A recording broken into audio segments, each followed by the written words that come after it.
Bueno, buenos días a todos. Disculpen por el accidente de no haber enviado la contraseña. Les voy a pedir a todos que por favor apaguen su audio y las dudas que tengan, como les decía hace un ratito, para los que no estaban presentes, las ponen por chat.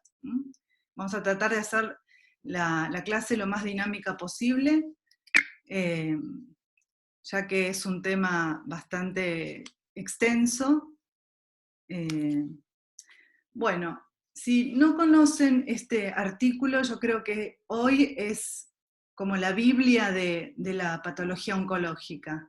Este trabajo lo escribieron, lo publicaron en el año 2000 en la revista Cell, dos brillantes biólogos que se llaman Hanahan y Weinberg, para describir las capacidades proliferativas y las características que tiene la célula tumoral para evadir la respuesta antitumoral propia del organismo. Y en esta primera publicación ellos describieron 6 propiedades básicas de la célula tumoral, que ustedes las conocen o las han estudiado, pero que ellos describieron muy detalladamente. Una de ellas, la capacidad de suficiencia de las señales de crecimiento, la insensibilidad a las señales del crecimiento celular, la invasión y la metástasis, la limitación del potencial replicativo, la sostenida angiogénesis y la posibilidad de evadir la apoptosis. Estas primeras 6 propiedades fueron modificadas a lo largo de los años y mucho más complejas y fueron mucho más comprensibles en función de los mecanismos de señalización tumoral que podían identificarse en cada una de las células.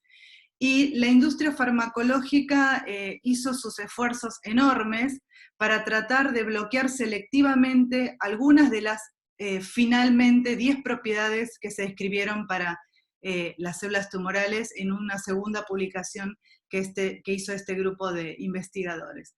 Observen cómo, desde la capacidad proliferativa de la señalización sostenida a la capacidad proliferativa de la célula tumoral, numerosos fármacos que selectivamente van a bloquear inhibidores del crecimiento celular pudieron desarrollarse para, en un intento de bloquear selectivamente la capacidad tumoral, y así como se describieron los inhibidores del EGFR, también se describieron inhibidores dependientes de ciclina en esta posibilidad de la célula de evadir el crecimiento celular, algunas que tienen que ver con la destrucción autoinmune, y por eso se desarrollaron moléculas destinadas selectivamente a bloquear esta capacidad. Es decir, hay una serie de fármacos que hoy se han desarrollado en este intento o lo que llamamos medicina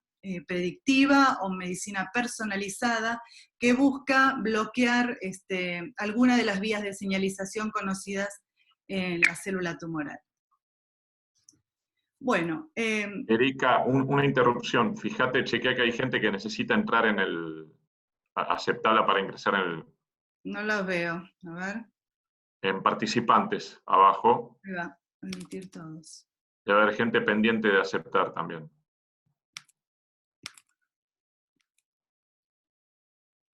Bueno, avísame porque me concentro en esto y me olvido. ¿Aceptaste ya? Sí. Sí. Listo. Bueno, entonces, ustedes sabrán que el cigarrillo, el hábito tabáquico, es uno de los principales factores de patogénesis en el cáncer de pulmón. Acá quiero hacer un breve reconocimiento al doctor Roffo, que fue la primera persona en el mundo en haber hecho esta asociación directa entre el cáncer de pulmón y el hábito tabáquico, al describir algunas de las propiedades oncogénicas que tiene la nicotina, entre ellas las que vemos acá, pero bueno, me parece importante que ustedes conozcan la labor y la fuerte investigación que hizo el doctor Roffo en relación a esto. Bueno, si uno mira en perspectiva los cánceres más comunes, y puse unas estadísticas que son un poco antiguas, pero que si uno mira las más recientes, prácticamente esto no ha cambiado. las incidencias de cáncer de pulmón forma parte del número 1 en cuanto al porcentaje de nuevos casos diagnosticados por año y a las causas de muerte. En segundo lugar le siguen la mama, el intestino, próstata, estómago, hígado, cuello uterino, esófago, etc. Es decir, que a lo largo de los años no hemos podido mejorar la incidencia de cáncer de pulmón, pero sí se han desarrollado numerosos fármacos, como les mostraba en las primeras imágenes, que fueron selectivamente a bloquear estas características de la célula tumoral que describieran a partir del año 2000. Y observen cómo esto, no ha sido modificado en cuanto tampoco al género, ¿no? Es decir, que hasta hace unos años el cáncer de mama era el más frecuente en la mujer y hoy prácticamente se ha equiparado con respecto al hombre. Y estas estadísticas se mantienen a lo largo de los años. Bueno, ¿por qué le damos tanta importancia al cáncer de pulmón? Primero porque hay más de 1 millón de personas que mueren al año, producto de esta patología, es el cáncer más frecuente y uno de los más agresivos, es la principal causa de muerte por cáncer. Sabemos que entre el 85 y el 90% de los casos están asociados al hábito tabáquico, tienen un pobre pronóstico, con un 10% de sobrevida a los 5 años, esto va a depender un poco del subtipo histológico. Lamentablemente los cánceres operables representan el 20 al 25%, es decir, los que son clínicamente aptos para cirugía, muchos de ellos a veces se curan, pero tienen una sobrevida corta a los 5 años también. En este esquema vemos cómo comparativamente cuando comparamos las muertes o el porcentaje de neoplasias en relación al pulmón, acá tenemos, que no se nota bien, mama, colon y recto, páncreas, leucemia, próstata. Observen cómo el consumo de tabaco está estrechamente relacionado con la incidencia de cáncer de pulmón, y esto realmente no ha bajado significativamente a lo largo de los años. Bueno, esto es como les comentaba antes, como la posición del cáncer, o la incidencia del cáncer de próstata en el hombre fue superada por el cáncer de pulmón en los últimos años, y la mortalidad. Lo mismo con el cáncer de mama y cáncer de pulmón, que prácticamente el hombre y la mujer tienen prácticamente la misma incidencia de cáncer de pulmón. Si uno se remonta hasta hace unos cuantos años, a principios de los años 1930, había el cáncer, el cigarrillo, el hábito tabáquico, estaba íntimamente relacionado a estatus social, a signos de belleza en las mujeres, que, bueno, observen cómo estas propagandas promovían permanentemente el consumo tabáquico, y había una presión económica enorme de las industrias tabacaleras por incorporar al tabaco como una de las industrias más fuertes americanas. Así surgieron un montón de marcas comerciales. Observen cómo el personal de la salud, los médicos auspiciaban el consumo del tabaco en función de que eran menos irritativos para determinadas personas, que no producían dolor de garganta o que tenía un sabor tostado. Acá vemos también personal sanitario, una enfermera fumando un Camel. Es decir, el hábito tabáquico estaba asociado a un estatus social y a condiciones de belleza. Había todo un paradigma en relación al consumo de tabaco y el estatus social. Y como esto va cambiando a lo largo de los años, observen que Eugene O'Neill, que fue el premio Nobel de Literatura, fue operado de una apendicitis en el año 1937. No sé si pueden ver, ¿ustedes pueden ver bien toda la pantalla? Porque yo no. ¿La ven bien? Sí, se ve bien. Sí. Perfecto. Acá está. ¿Qué te pasa? ¿Te la tapa la imagen Sí, del audio? Podés achicarla. Fíjate que donde dice ocultar video arriba. Puedes ocultarlo o achicarlo, o que salga solamente el que habla. Ok. ¿Ahí va? No, vos solo ves eso. El resto están viendo la pantalla completa y arregla cada uno la parte del que habla. Perfecto. Bueno, observen cómo este señor está recién operado apendicitis en el año 37 y está fumando. O sea, a nadie se le ocurre hoy, o sea, ni siquiera los médicos podemos andar paseando por los pasillos y fumando. Es decir, había toda una promoción espectacular de la industria tabáquica y eso llevó a una altísima incidencia de cáncer de pulmón. Pero observen cómo a lo largo de los años, esta propaganda desde el consumo masivo en el año 54, que representaba el 45%, como, digamos, y a partir de la relación que se encontró entre el hábito tabáquico y el cáncer de pulmón, en los años subsiguientes, cómo cayó esta dependencia y esta promoción del consumo del tabaco, a un 16% en relación con los años 50. Lamentablemente, todavía sigue siendo el cáncer de pulmón el tumor más frecuente y la causa número 1 de mortalidad. Así que bueno, a pesar de la disminución del consumo tabáquico, todavía tenemos que trabajar mucho para que disminuya la tasa de mortalidad. Signos y síntomas. Bueno, esto es un poco de la clínica, supongo que los estarán viendo en semiología. Esto tiene relación con los síntomas locales y con la progresión regional que tiene el tumor de pulmón. Puede tener, bueno, pérdida de peso, hemoptisis, fatiga, estridor, los dedos en palillo de tambor por la hipoxia distal. Es decir, hay un montón de signos y síntomas que están relacionados al cáncer de pulmón en función de la extensión y el compromiso que tendrá regional y ganglionaria a distancia.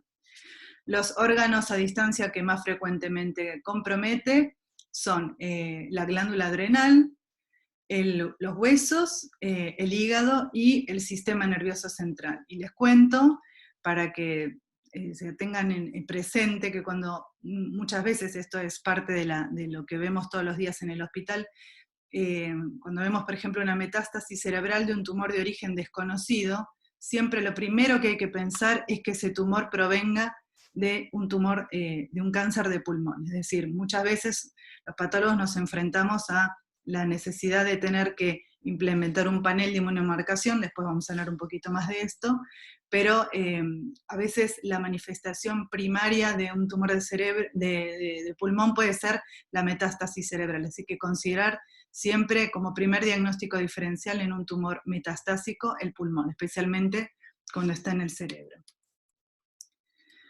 Bueno, ¿cómo son las presentaciones y los métodos diagnósticos para el diagnóstico de cáncer de pulmón? Podemos tener varias situaciones clínicas. Podemos tener una situación de un tumor de localización central o broncogénica. En este sentido existen métodos intervencionistas, fibrobroncoscopios o a través de la fibrobroncoscopía, que ha cambiado de ser métodos rígidos a métodos más flexibles para poder acceder con mayor facilidad y tomar mejor cantidad y mejor calidad de muestra. Entonces, esto es uno de los métodos por donde a través de la introducción de una pinza se obtiene un fragmento de tisular que luego vamos a analizar. A veces tenemos esta otra técnica que tiene un cepillo, que es un cepillado para hacer un cepillado bronquial. No es una técnica que tenga demasiado rédito diagnóstico, porque lo que hacemos es descamar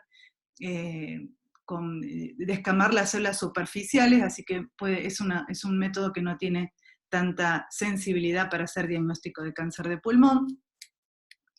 Otras veces podemos encontrarnos con esta situación clínica, una lesión tumoral que está periférica en el pulmón, y en este caso el método de elección va a ser una punción con aguja fina o con aguja gruesa, dependiendo si tenemos el método complementario que tengamos, o el entrenamiento del intervencionista que nos va a permitir hacer una punción con una aguja más gruesa, teniendo en cuenta las situaciones de neumotórax que esto puede llevar, ¿no es cierto? Es decir, existen una serie de métodos y procedimientos diagnósticos que van a tener que ver, y la elección de ellos va a estar determinada por la localización que tiene el tumor, ¿sí? Ahí tenemos la imagen, y acá lo pueden ver. Esto en general se hace con el control tomográfico, donde el médico intervencionista, el neumonólogo, o a veces puede ser alguien entrenado en imágenes, introduce una aguja, hay diferentes tipos y diámetros de aguja.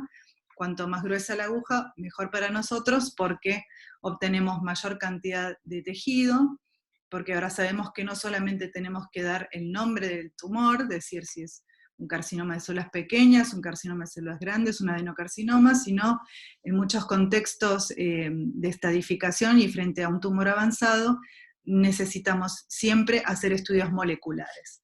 Así que cada vez más, a pesar de que estamos trabajando en la medicina que se llama mínimamente intervencionista, necesitamos de dar cada vez mayor cantidad de información, con lo cual cuanto más tejido tenemos, mejor para nosotros y obviamente para el paciente.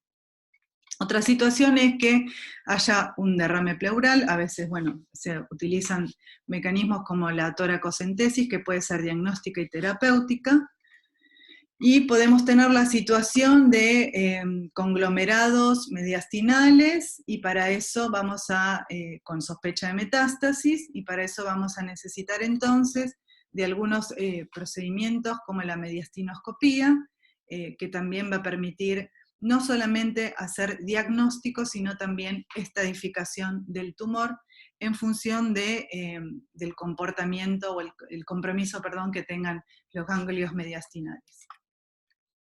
Bueno, y esto es una imagen para que tengan una idea de la proporción de los tejidos que con los que a veces contamos y que tenemos que desencadenar toda una logística y una batería de diagnóstico para dar la mejor respuesta al paciente. A veces nos encontramos con estos pequeños fragmentos que pueden ser productos de una broncoscopía, donde vamos a tener múltiples fragmentos. Esto es lo que tiene su correlato en la microscopía. A veces podemos tener muy escasa cantidad de células tumorales.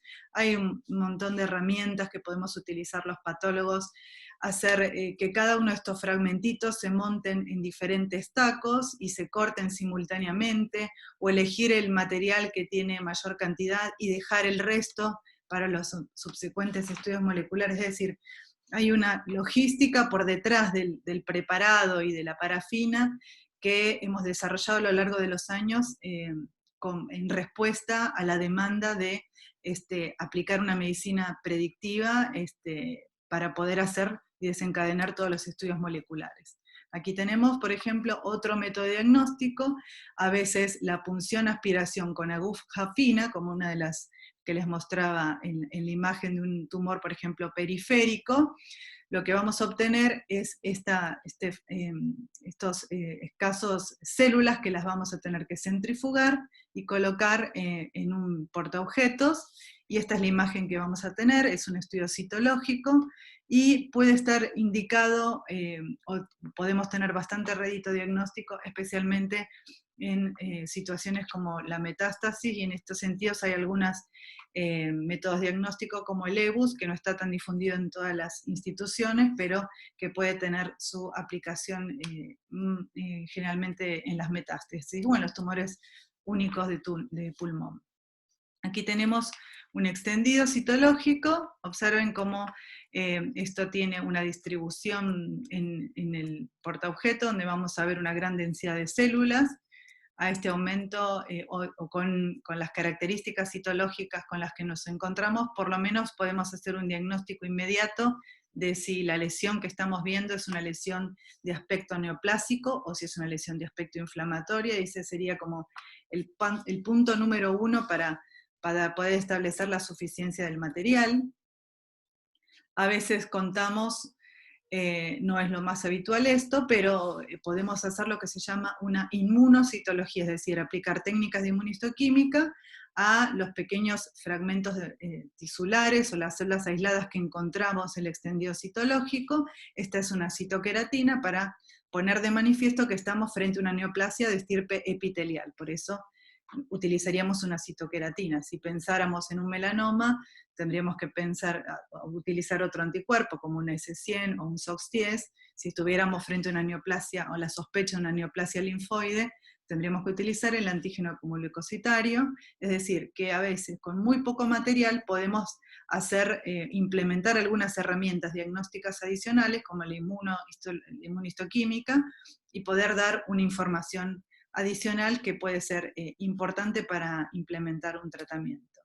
Este es el TTF1, fíjense que a diferencia de la otra imagen, tiene una reactividad nuclear, es un factor de transcripción, por eso se lo ve en el núcleo, como hemos visto en las clases de hemolinfoide, por ejemplo, con la ciclina D1, o con el TDT, o el Ki67, es decir, todos anticuerpos que van a marcar selectivamente el núcleo. Este anticuerpo nos permite determinar que este es un adenocarcinoma de pulmón, o una neoplasia primaria pulmonar, porque ya vamos a ver cómo hay otros tumores que pueden expresar el TTF1 y no son siempre adenocarcinomas.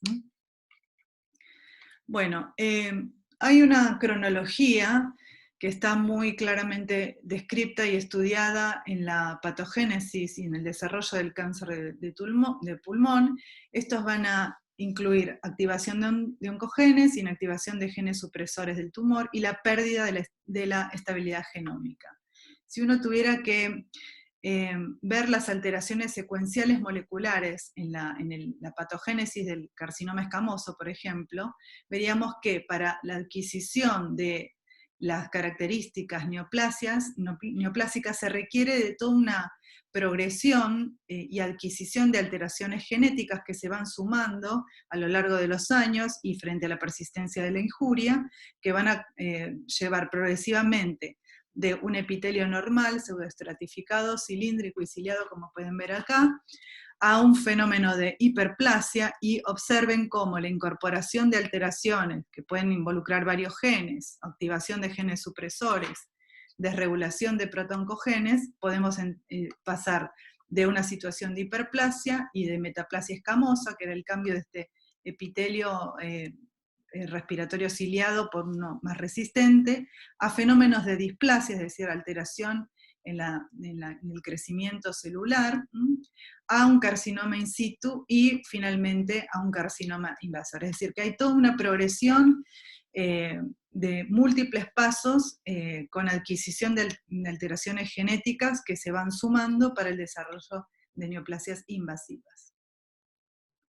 Estas son imágenes de cómo se puede ver el epitelio respiratorio normal cuando se va haciendo metaplásico. Fíjense cómo claramente se ve la metaplasia de tipo escamosa, y en algún sector la progresión claramente entre el cambio de un epitelio a otro y las alteraciones madurativas con los cambios citológicos propios de la displasia, que tienen que ver con la presencia de figuras de mitosis en todo el espesor epitelial, anisocariosis, bueno, toda la cascada de eventos citológicos que forman parte de la displasia.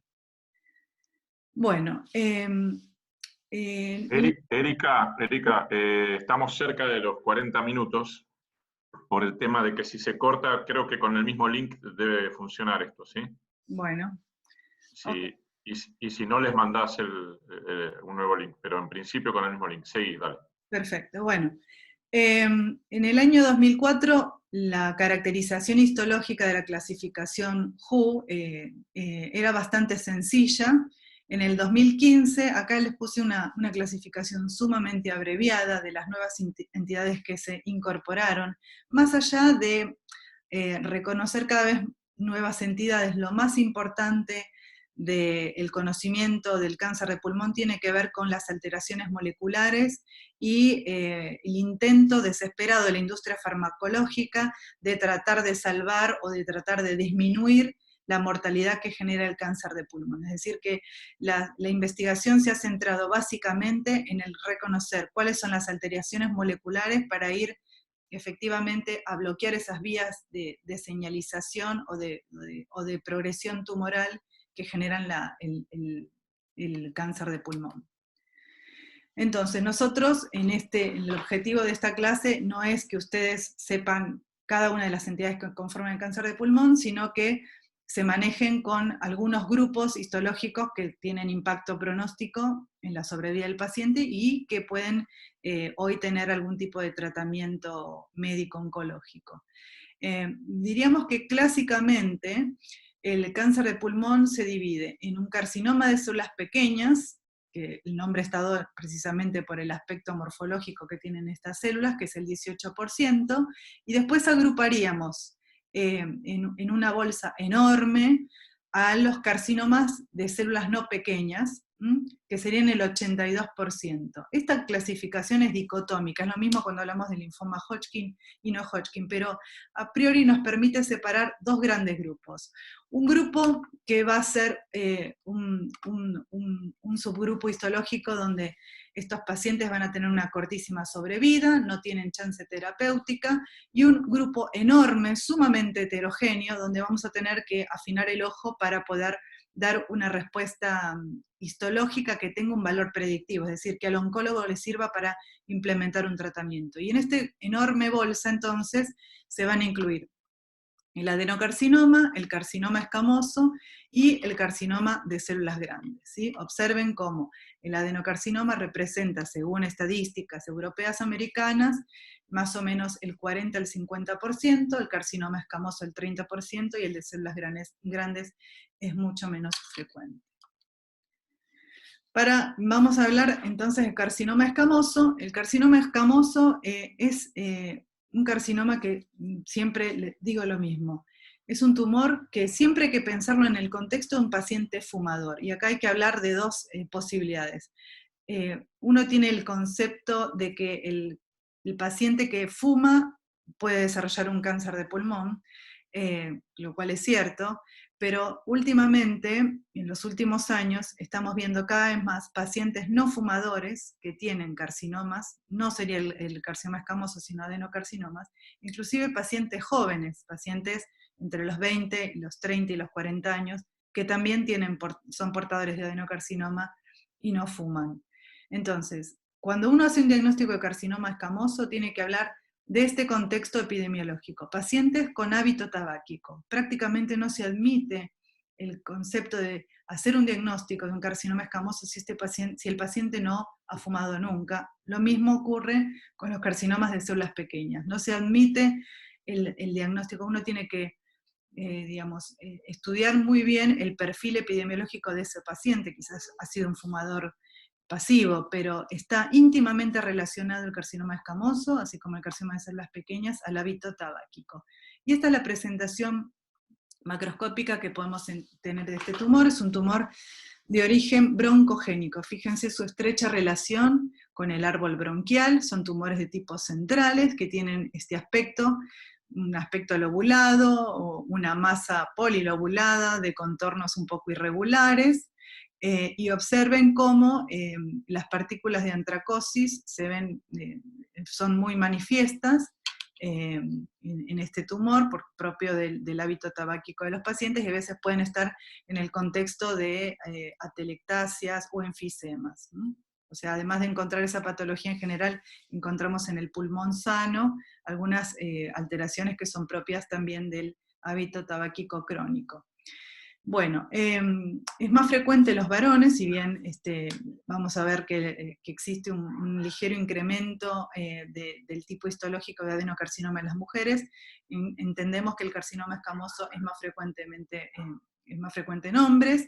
Bueno, son centrales de rápido crecimiento local, lo cual va a desencadenar una serie de síntomas de tipo irritativos locales, con lo cual este paciente va a consultar seguramente rápidamente. Y esta es la imagen histológica que vamos a ver. El carcinoma escamoso tiene la característica de ser un tumor que genera queratina, ¿sí? Esta queratina puede ser en esta forma de queratinización individual, como vemos esta masa globulosa y eosinófila, o produciendo estos aglomerados de queratina en una forma de queratinización masiva que llamamos perlas córneas, ¿sí? Entonces, la evidencia de que estamos frente a un carcinoma escamoso, entonces es primero evidencia epidemiológica, saber la relación con el tabaquismo, Segundo, la distribución topográfica que tiene ese tumor en relación al árbol bronquial. Y tercero, el reconocimiento de la queratinización. Hoy los carcinomas escamosos no se clasifican como hace unos años en carcinoma escamoso bien diferenciado, moderadamente diferenciado o pobremente diferenciado. El carcinoma escamoso es queratinizante o no queratinizante, ¿sí? ¿Produce queratina o no produce queratina? Para qué decir que un carcinoma escamoso es no queratinizante, tengo que tener alguna evidencia,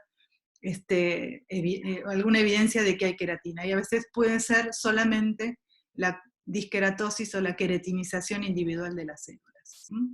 Vamos a ver que esto se ha complejizado cada vez más con la intención de entusiasmar al patólogo u obligarlo a que utilice cada vez más técnicas de inmunistoquímica, porque se ha demostrado que un error diagnóstico en confundir un carcinoma escamoso o un adenocarcinoma, si implementamos un tratamiento inadecuado, podemos producir una hemorragia pulmonar al paciente y producirle la muerte, con lo cual no es un tema menor hacer esta diferencia dicotómica entre adenocarcinoma y carcinoma escamoso.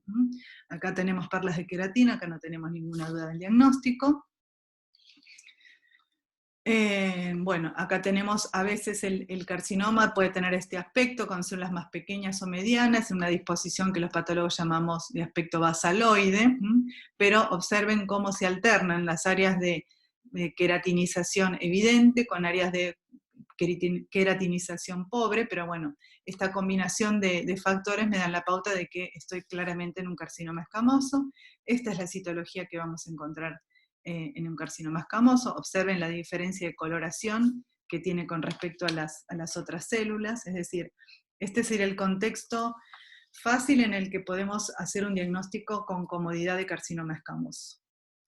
Aquí tenemos un carcinoma pobremente diferenciado, observen el aspecto que tienen las células, a veces células en raqueta, como se le escriben, y en el corte histológico podemos encontrar ya no esos signos evidentes de cornificación, de queratinización en forma de perlas córneas, sino el aspecto citológico, que supongo que esto también lo habrán visto con vos, Gabriel, en cáncer de piel, ¿ya tuvieron? ¿Carcinoma escamoso de piel?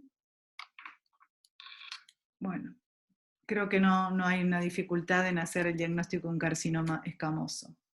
Ahora, cuando nos enfrentamos a un tumor que tiene otra distribución topográfica, como podemos ver acá. Acá vemos un tumor periférico que tiene una localización subpleural. En este contexto, y que va a tener estas características también, una lesión que es polilobulada, que puede ser firme de consistencia obviamente, que a veces va a tener un brillo, como se ve acá, es una lesión grisácea brillantada, esto puede ser por el contenido de mucina que tiene el tumor. Bueno, en este contexto epidemiológico, en este contexto morfológico, uno tendría que pensar que está frente a un adenocarcinoma. Ya la macroscopía, y si sabemos más que es una mujer, y si sabemos que es una persona que no tiene un hábito tabáquico severo, bueno, ya desde la macroscopía podemos presumir por lo menos que estamos frente a un adenocarcinoma. Observen que el 70% tiene esta localización periférica.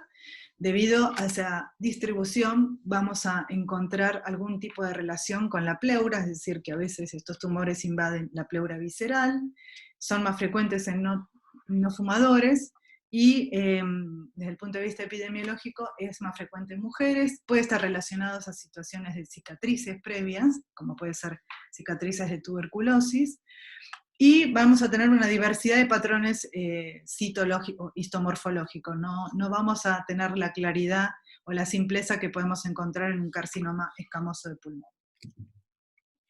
Entonces, ¿vamos bien por ahora? ¿Quieren hacer alguna pregunta? Yo ya me estoy contracturando toda, pero bueno, a ver, díganme.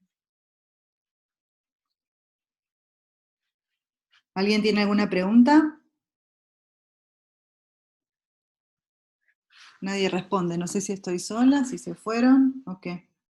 No, Doctora, muchas gracias. Perfecto, gracias. Perfecto, bueno, entonces, el aspecto que podemos encontrar pueden ser, hablando del adenocarcinoma, un patrón que vamos a llamar acinar. Este es el tipo histológico más frecuente de todos. Adenocarcinoma de tipo acinar es el patrón que más semeja la estructura de las glándulas bronquiales. Por eso el patrón que vamos a observar conformando estos túbulos. ¿Los ven? Estas luces glandulares, bueno, acá claramente podemos decir, este es un adenocarcinoma, ¿sí? A veces tenemos, y esto no es la menor cantidad de las veces, yo diría que la mayoría de las veces cuando tenemos un pedacito muy pequeño de tumor, nos encontramos con esto que es el patrón sólido. Observen que acá el tumor no conforma ni per las córneas, aunque acá podría haber algo que podría ser una disqueratosis, pero bueno, frente a la duda tendríamos que implementar técnicas de inmunomarcación, porque el tumor no conforma ni estructuras tubulares, ni glándulas, ni estructuras cribiformes. Es un patrón sólido, es decir, estos son los que no nos queremos equivocar porque no queremos matar al paciente de una hemorragia pulmonar. Entonces tenemos que desencadenar toda la batería de inmunistoquímica. Y acá tenemos, a veces en forma individual, esta es una citología, la presencia de estos que son vacuolas de moco. Entonces acá claramente es más fácil hacer el diagnóstico de adenocarcinoma. Acá se ve una técnica histoquímica, donde podemos ver el moco, como este glóbulo que se ve de un color marrón más intenso, y acá técnica como la citoqueratina, no sé si esta será una citoqueratina 7 o alguna pancitoqueratina, no importa, simplemente para demostrarles el patrón glandular o cribiforme que adopta un adenocarcinoma que tiene este subtipo acinar. Bueno, todo esto de conocer el cáncer de pulmón ha hecho que se haya necesitado subclasificar al adenocarcinoma de pulmón. Primero, porque hubo una necesidad de un cambio en la clasificación originaria. Primero, porque es el subtipo más frecuente, porque hay un gran espectro clínico, radiológico, molecular e histopatológico, por lo que no se pueden comparar estudios, es decir, hay tumores que no es lo mismo decir un adenocarcinoma que tiene un patrón acinar, que decir un adenocarcinoma de patrón, como podemos ver acá, micropapilar, porque sabemos que este patrón histológico, cuando yo pongo el concepto de micropapilar, le va a dar una connotación mucho más agresiva a este tumor. Es decir, hay una gran diversidad morfológica y esto se correlaciona con una gran heterogeneidad en el comportamiento que puede tener el tumor en función de lo que estoy viendo en el microscopio. Entonces, esta subclasificación dentro del adenocarcinoma de pulmón es necesaria para ayudar a determinar la terapia de los pacientes, porque ya vamos a ver cómo hay tumores, por ejemplo, el adenocarcinoma en anillo de sello o un adenocarcinoma de patrón sólido, está íntimamente relacionado con una vía molecular específica que hoy tiene un blanco terapéutico que va a bloquear selectivamente la vía de señalización de ese tumor, y el paciente, en vez de tener una sobrevida, hasta hace unos años que era de un año, ¿sí? Este paciente quizás con la implementación de este blanco molecular puede sobrevivir 3 años. Es decir, que esto ha cambiado el paradigma, la correlación del tipo histológico con las vías moleculares de señalización han cambiado el paradigma del tratamiento y el enfoque cuando uno tiene un paciente portador de un cáncer de pulmón. Esta es la clasificación que surgió en el 2000. Sí. Erika, hubo una pregunta en el foro que por si alguno no la leyó, se las leo acá. Yo ya la contesté, pero si querés aclarar vos algo. Es con respecto al tema fumador, no fumador, carcinoma escamoso, adeno.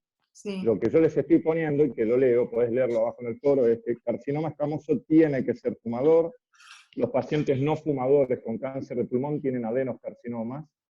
Algunos pocos adenocarcinomas se pueden dar en fumadores, pero es raro. Sí. A la inversa, carcinomas escamosos en no fumadores se considera que no ocurre, son fumadores pasivos. Exacto. ¿Querés aclarar algo? ¿Está bien lo que contesté? Sí, está perfecto. O sea, es muy importante pensar en el carcinoma de células pequeñas también. Acuérdense, el hábito tabáquico está íntimamente relacionado, no solamente el carcinoma escamoso, sino el carcinoma de células pequeñas que después vamos a ver. ¿Sí? ¿Está? No sé si era una pregunta o era una clase. Fueron haciendo preguntas que estaban, que por cosas que ya estaban en la clase, ahí se las respondí de lo que vos habías dicho. Ajá. Y alguna cosa que quedó con duda. Hay alguna duda con el tema de estadística, pero eso al final lo voy a, en todo caso lo repetimos, para no volver tan al principio. Seguí ahora.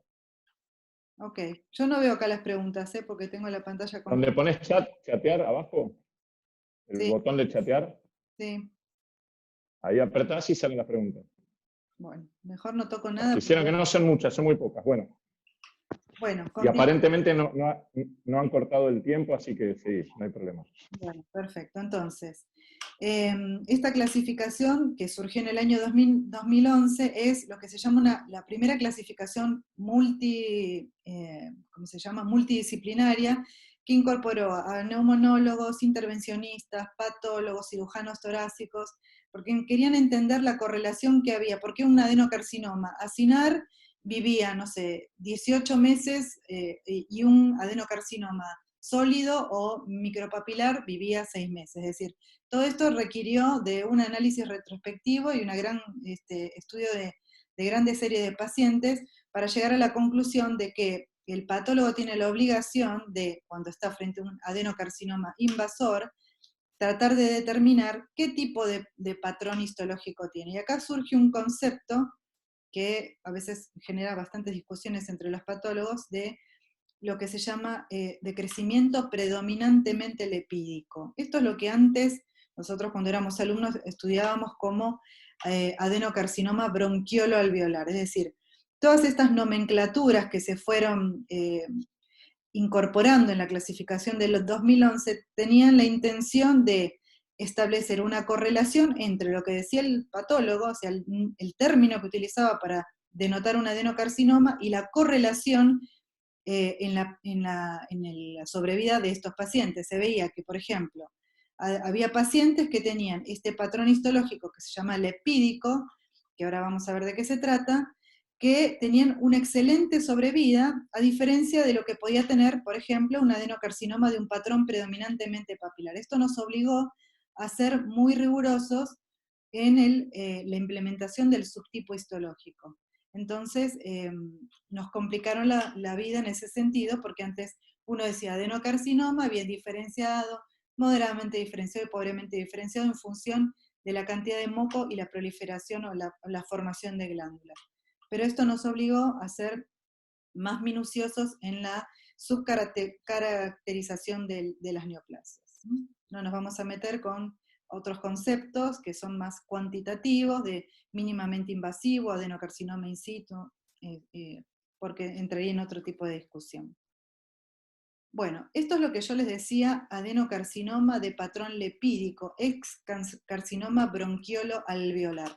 Esto de bronquiolo alveolar se lo denominó porque este tumor crece a lo largo de las paredes alveolares y genera lo que se llama cuadro de consolidación en las imágenes radiológicas. Es decir, que es un tumor que tiene un aspecto neumónico desde el punto de vista radiológico y morfológico, porque las células van obliterando de a poco los espacios alveolares, pero no generan una invasión del septo alveolar. Es decir, que arquitecturalmente se conserva el aspecto del patrón alveolar, pero esas células, cuando uno se acerca, que van revistiendo los espacios alveolares, tienen atipia citológica. Y entonces se vio que este adenocarcinoma, que antes se llamaba bronquiolo alveolar, y no sé por qué le pusieron este término después de patrón lepídico, tenía una excelente sobrevida. No se podía comparar la sobrevida de este adenocarcinoma, no era lo mismo decirle al paciente, señor, usted tiene un adenocarcinoma de patrón lepídico, que decirle, usted tiene un adenocarcinoma micropapilar. Es decir, esto cambiaba la sobrevida claramente, ¿sí? Observen que es un tumor que se origina en los bronquiolos terminales y en los alvéolos, por eso se le da esta imagen de consolidación en el pulmón o de patrón neumónico. También siempre se da generalmente en pacientes no fumadores, puede ser un nódulo único o puede ser difuso o periférico. Esto va a tener que ver con el tipo histológico. Si voy a tener un tumor, puede tener un tumor sólido, por ejemplo, este es el aspecto de un adenocarcinoma lepídico, pero podría tener el contexto de una lesión sólida, como les mostraba antes, de cualquier adenocarcinoma, que en su crecimiento tiene en la periferia un comportamiento lepídico, ¿sí? Eso también sería otra de las posibilidades de combinación de los patrones con el crecimiento lepídico, ¿sí? Esto también nos complica ¿Puedo agregar un dato de color? Sí, obvio. Las células en el carcinoma lipídico se apoyan sobre la pared alveolar, ¿sí? Están como posaditas sobre la misma arquitectura que tiene el alvéolo, no invaden. Exacto, por eso les decía... Simulando, la imagen que dan es la de las mariposas apoyadas o reposando sobre una varita o sobre una rama. Las mariposas, el término técnico para mariposas es lepidóptero, por eso el término de patrón lipídico. Bien. Porque recuerdan a unas mariposas, las células depositadas sobre la pared alveolar recuerdan a mariposas depositadas sobre una rama. Sigan, por favor. Perfecto. Bueno, y desde el punto de vista de la microscopía, o sea, más allá del patrón que describamos, tenemos que encima decir si esas células producen moco o no producen moco. Es decir, si el adenocarcinoma es mucinoso, si es un adenocarcinoma de tipo acinar, si es mucinoso o si no es mucinoso, porque esto ¿por qué va a ser importante? Porque va a haber diferencias en las vías moleculares de señalización de estos dos subgrupos del subgrupo. Por eso es importante que uno sea lo más preciso posible cuando hace el diagnóstico de un adenocarcinoma de pulmón. Bueno, aquí tenemos imágenes radiológicas y macroscópicas de lo que puede ser este patrón de consolidación neumónico. O sea, es muy característico el patrón neumónico. En general, el diagnóstico lo hacen los radiólogos, o lo hace el médico clínico cuando observa la imagen, y si tiene el contexto epidemiológico todavía más rápidamente.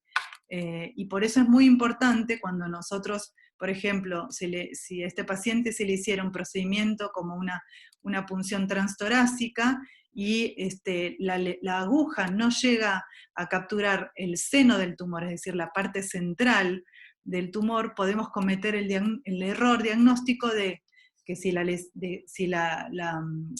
punción o el procedimiento está hecho de la zona periférica, ver solamente el comportamiento lipídico del tumor, lo cual nos va a hablar de una progresión más larga de la enfermedad, que si el radiólogo me dice, no, en el centro hay una lesión más sólida, entonces yo le quiero pedir que se introduzca esa lesión sólida, porque ahí es donde me va a hablar de la biología real que tiene ese tumor, ¿sí? Por eso es importante la correlación entre las imágenes, la patología y la presencia del patólogo en los procedimientos intervencionistas. Erika, a alguien se le cerró el Zoom y está esperando que la aceptes de vuelta. ¿Cómo? A alguien se le cerró el Zoom y está queriendo volver a entrar. ¿Puedes revisar en participantes? Debes tener a alguien ahí esperando en sala de espera, una cuestión así.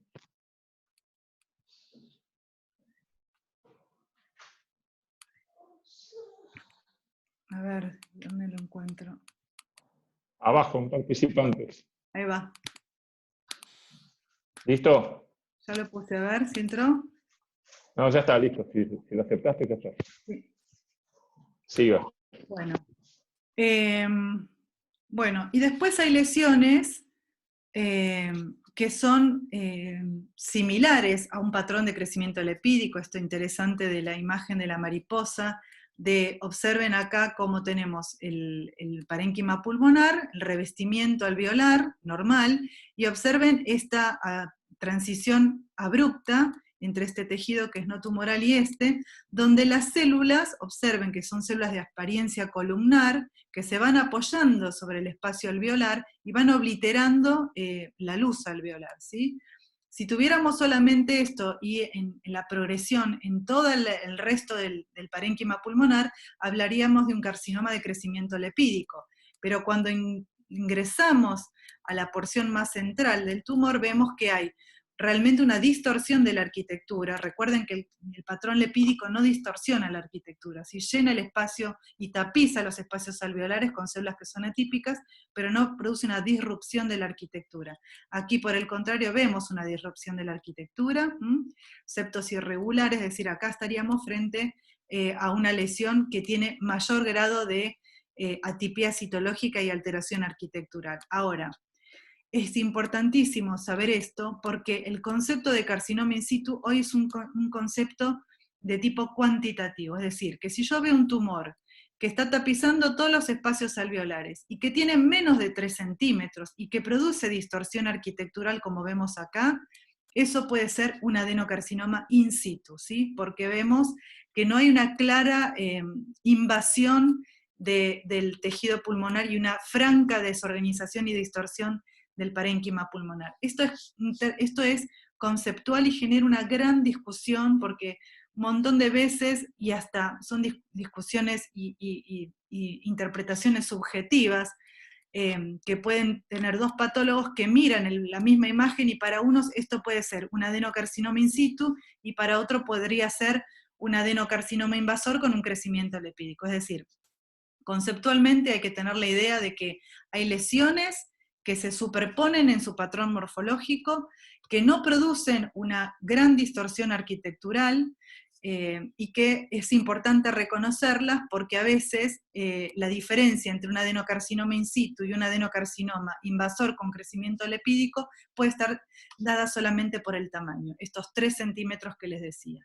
No importa, esto es un concepto que también surgió a partir del 2011, que tenemos que tener en cuenta especialmente cuando estamos viendo una punción muy pequeña. Yo puedo tener una punción de esta parte del tumor, un pequeño fragmento del tumor, y en este contexto no puedo saber jamás si este es un adenocarcinoma de crecimiento lipídico, o es un adenocarcinoma in situ, o es un adenocarcinoma invasor que tiene un crecimiento periférico lipídico. Es decir, por eso es tan importante cuando uno hace diagnóstico de cáncer de pulmón, trabajar en correlación con las imágenes y con la interpretación del radiólogo. Y después podemos tener estas lesiones, observen, que cuando uno mira, esto obviamente, que es normal, es diferente de esto, pero esto no es un adenocarcinoma in situ, ni es un adenocarcinoma in situ, ¿cómo es? Ni un crecimiento lipídico. Esto es una hiperplasia adenomatosa atípica, es decir, las células que revisten los espacios alveolares tienen atipía, pero esta hiperplasia adenomatosa atípica, para llamarla como tal, no debe tener más de 5 milímetros. Es decir, que hay alteraciones citomorfológicas que marcan la atipía de la lesión, pero que la entidad va a estar dada por la medición de esa lesión. Si esta lesión midiera más de eso, y bueno, probablemente sería un adenocarcinoma in situ, ¿sí? Pero si mide 5 milímetros y tiene este aspecto histológico, es una hiperplasia adenomatosa atípica, que puede ser una lesión precursora de cáncer, una lesión preinvasiva, y que la podemos encontrar frecuentemente lesiones subpleurales acompañando las lesiones oncológicas de pulmón. Sé que esto es complicado de entender, pero bueno, hay que tratar de ajustar la mirada, entendiendo que hay una gran diversidad de nomenclaturas con respecto al adenocarcinoma de pulmón y de patrones morfológicos que van a estar relacionados con diferentes pronósticos. Observen cómo acá una lesión pequeña que tenemos en el pulmón está infiltrando la pleura, con lo cual esto de infiltración de la pleura habla ya directamente de un carcinoma que tiene un crecimiento invasivo. Lo mismo que aquí, acá vamos a tener un adenocarcinoma que tiene estructuras glandulares, ¿sí?, angulosas, de tipo acinar, y produce claramente cuando invade este estroma fibroso, desmoplásico y hialino que nos da la pauta de que hay un adenocarcinoma invasor. O sea, jamás podríamos hablar acá de un adenocarcinoma de crecimiento lipídico, ni de un adenocarcinoma in situ, ni de una hiperplasia adenomatosa típica. Aquí hay claramente indicios de invasión. Lo mismo que acá, ¿sí?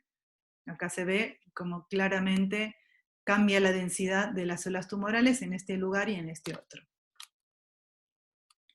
Bueno, con respecto después a determinar si el adenocarcinoma es in situ y determinar si es un acinar invasor, tengo que poder decir si es mucinoso o no mucinoso. Observen las características morfológicas que tienen, macroscópicas, que tiene un adenocarcinoma de tipo mucinoso, con la presencia de moco, ¿sí? Por eso se ve ese patrón más brilloso, o de mayor consolidación sólida, grisácea, como se ve acá en un tumor no mucinoso.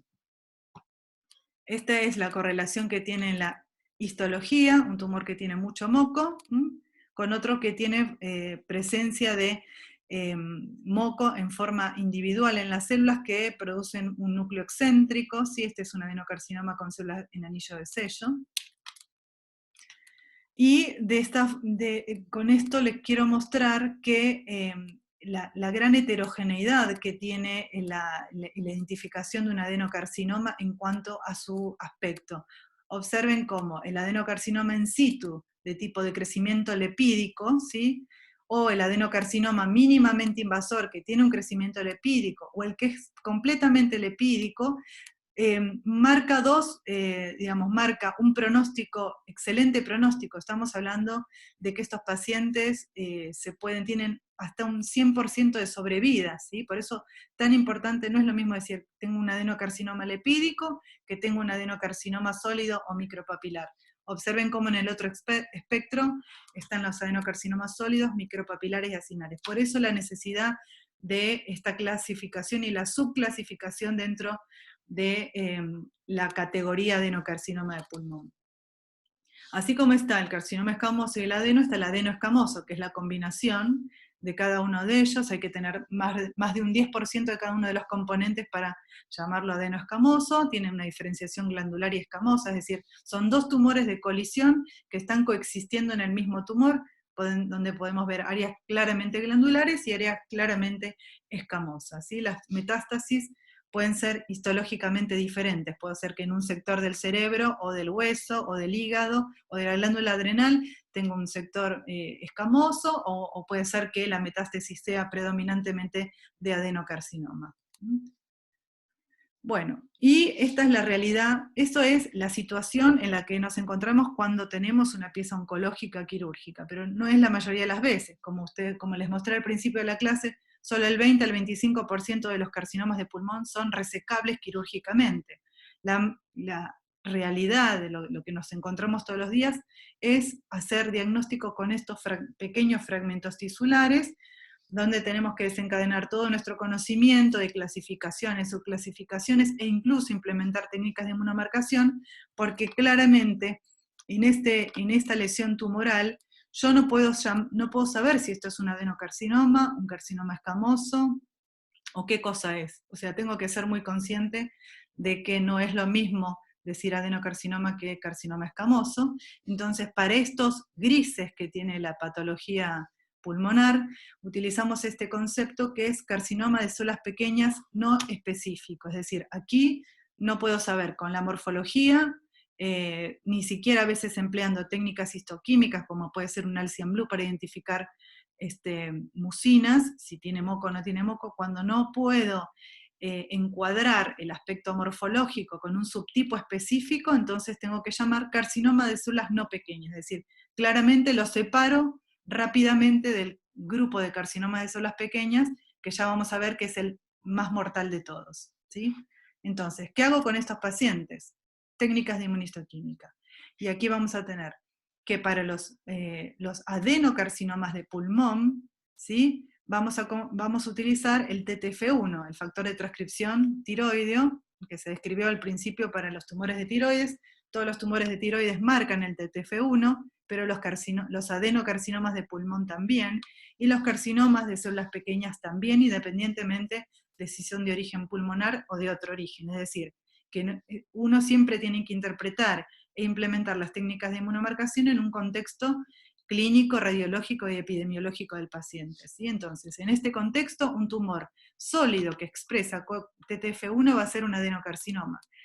Y un tumor que va a expresar P40, por ejemplo, que lo vamos a ver también en el núcleo, va a ser un carcinoma escamoso, ¿sí? Entonces, el primer informe, o el informe preliminar que se hace, es carcinoma de células no pequeñas, luego se hace una inmunomarcación y se puede subtipificar a este tumor.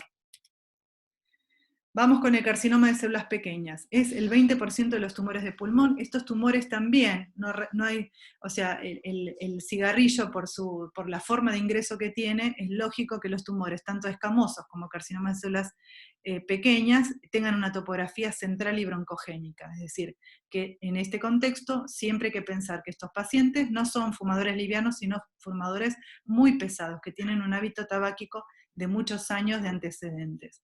Se asocian con síndromes paraneoplásicos, tienen un muy mal pronóstico, con una rápida sobrevida y una diseminación rápida, con una rápida progresión, perdón, de los signos y síntomas, y una sobrevida muy corta que no supera los 6 meses. Y no hay tratamiento válido, a pesar de que la quimioterapia trabaja en esta forma de forma paliativa, porque no tiene fin curativo, sino para paliar los síntomas. No hay forma de curación todavía conocida para el carcinoma de células pequeñas. Su nombre está dado por la presencia de estas numerosas células que tienen este aspecto, son células pequeñas, si las comparamos con la imagen de las otras lesiones, tienen una relación nucleocitoplasmática, ven cómo tienen muy escaso citoplasma, tienen numerosas figuras de mitosis, prácticamente en las imágenes citológicas no se observa el citoplasma, y muchas veces tienen necrosis que conforman grandes playas celulares. A veces cuando vamos a las punciones nos encontramos con que el rédito diagnóstico de un tumor muy necrótico es muy bajo, porque no tenemos gran cantidad de células viables para poder evaluar. Es decir, un tumor muy necrótico, hay que pensar también en la posibilidad de que estemos frente a células pequeñas. Y tiene un Ki-67 muy alto. Si recuerdan la clase que hablamos o que vimos, los linfomas, así como los linfomas altamente agresivos que proliferan rápidamente, están íntimamente relacionados a un alto Ki-67, aquí ocurre exactamente lo mismo. Es un tumor altamente replicativo que crece y duplica rápidamente su crecimiento celular, y que eso lo podemos valorar a través del Ki-67. Se ven en pacientes mayores de 65 años porque requiere, esta progresión molecular requiere de que haya una serie de activación de oncogenes, inhibición de oncogenes supresores, y lo cual lleva a que los pacientes sean en general pacientes añosos. Y como les comentaba al principio, hay que considerar con mucha cautela el diagnóstico de carcinoma de células pequeñas en pacientes que no son fumadores, y tener en cuenta la posibilidad de la combinación de estos tumores. Es decir, que puede ser que yo en una punción vea en un sector un adenocarcinoma que va a marcar con TTF1, y en otro sector vea un carcinoma de células pequeñas que va a tener marcación neuroendocrina, como ahora vamos a ver. ¿Cuáles son las claves morfológicas? Bueno, este es un tumor que lo hemos emparentado en su aspecto nuclear por las características que tiene la cromatina. Lo llamamos como un tumor que tiene un aspecto en sal y pimienta, por el aspecto que tiene esta cromatina, y con las imágenes de amoldamiento celular, es decir, cómo las células se integran unas con otras, amoldándose. Esta es una característica bastante particular de las células pequeñas. A veces en los extendidos citológicos se producen señales como de atriccionamiento, las células se estiran y pierden a veces la conformación de células redondas para tener una configuración más ausada. Pueden tener fenómenos de apoptosis, lo cual es muy frecuente y obvio en función de la capacidad proliferativa que tiene este tumor y la actividad mitótica. Si bien las mitosis son muy frecuentes, son muy difíciles de ver. Lo que vemos en general son los detritus celulares, la apoptosis, la cariorrexis y la necrosis. Erika. Sí. Acá un par de comentarios que yo les hice, para que, no sé si lo leen todos, pero bueno, que en los libros por ahí lo encuentran como carcinoma microcítico, porque los españoles lo traducen de esa manera, ¿verdad? Sí. Y hay otras sinonimias que tiene que conocer: carcinoma de células en grano de avena, oat cell carcinoma, etc. Y otro tema es para los que ya vieron piel. Nosotros vimos carcinoma de células de Merkel, que también es neuroendocrino, y también hablamos de sal y pimienta ahí, ¿sí? ¿Está? Para tratar de unificar conceptos. Listo. Bueno. Sí, perfecto. Yo la verdad que siempre me olvido, pero bueno, es verdad que nosotros aprendimos con este concepto de OAT cell, porque el aspecto de las células, de los granos de mijo, las células en avena, por el aspecto que tienen macroscópicamente las células en el pulmón, por eso se le dio ese nombre de célula OAT cell, que yo lo odio, o carcinoma microcítico para los españoles. El término adecuado, cuando uno lee la literatura americana no traducida, cuando la traduce adecuadamente es carcinoma de células pequeñas, ¿sí? Tampoco hay que ponerle carcinoma neuroendocrino de células pequeñas, porque es una redundancia decir que un carcinoma de células pequeñas es neuroendocrino, porque ahora vamos a ver, todo el mundo sabe que un carcinoma de células pequeñas tiene gránulos citoplasmáticos y que se originan las células de Kulchinsky, el epitelio branquial, y bueno, un montón de cosas que van a leer. Las cosas que están en el libro, yo las paso por alto, me prefiero enfocarme en datos que son importantes y significativos para que ustedes entiendan cosas que tal vez no están en el libro. Pero bueno, hay cosas que de la nomenclatura que me parece bien aclararlas, como dijo el doctor Casas, bueno, ya me olvidé lo que iba a decir con respecto a las células pequeñas, pero bueno, por eso, ya está. En la del carcinoma de células pequeñas, no le decimos carcinoma neuroendocrino de células pequeñas, así como no decimos carcinoma escamoso que produce queratina, porque sabemos que el carcinoma escamoso produce queratina, o no decimos adenocarcinoma que produce moco, porque sabemos que el adenocarcinoma produce moco. Entonces, hay cuestiones de la nomenclatura que uno tiene que tratar de ajustarse lo más fielmente posible, a la nomenclatura y a la clasificación vigente. Bueno, entonces, volviendo al carcinoma de células pequeñas, observen este patrón, la característica de la cromatina en sal y pimienta, el Ki67 muy alto, a veces tenemos un patrón de citoqueratina que los patólogos llamamos, como podemos ver acá, como unos puntitos, un patrón nuclear de la citoqueratina que tiende a aglomerarse ahí en los filamentos, y por eso nos da esa configuración como un patrón paranuclear. Bueno, tenemos cromogranina positiva y sinaptofisina también positiva. Nosotros estudiamos en los libros que siempre son recontra positivos para la cromogranina y recontra positivos para la sinaptofisina, pero a veces nos pasa esto que tenemos acá, que la cromatina, la expresión inmunistoquímica, es focal o es débil. Ojalá tuviéramos siempre una expresión intensa. Por eso es importante complementar la inmunistoquímica de la cromogranina y la sinaptofisina con el TTF1, ¿sí? Que es el factor de transcripción nuclear que veíamos para el adenocarcinoma, pero acá se lo repito, el carcinoma de células pequeñas también puede expresar TTF1, y el Ki67, es decir, utilizamos también paneles de inmunistoquímica, así como utilizamos en linfomas. No vamos a utilizar la cascada inmensa que utilizamos en los linfomas, pero en las células pequeñas, como le estamos dando prácticamente una sentencia de muerte en el diagnóstico que estamos emitiendo, tenemos que estar súper seguros de lo que estamos diciendo. Entonces, cromogranina, sinaptofisina, Ki67 y TTF1. Todo eso me tiene que marcar. Ki67 prácticamente más de un 80% de las células tumorales, el TTF1 tiene que ser difuso, intenso, ¿sí?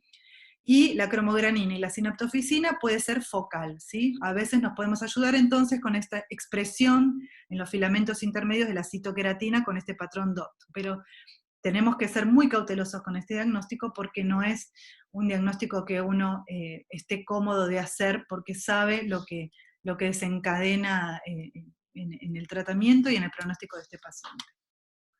Bueno, alteraciones moleculares. De esto hay un capítulo enorme, enorme.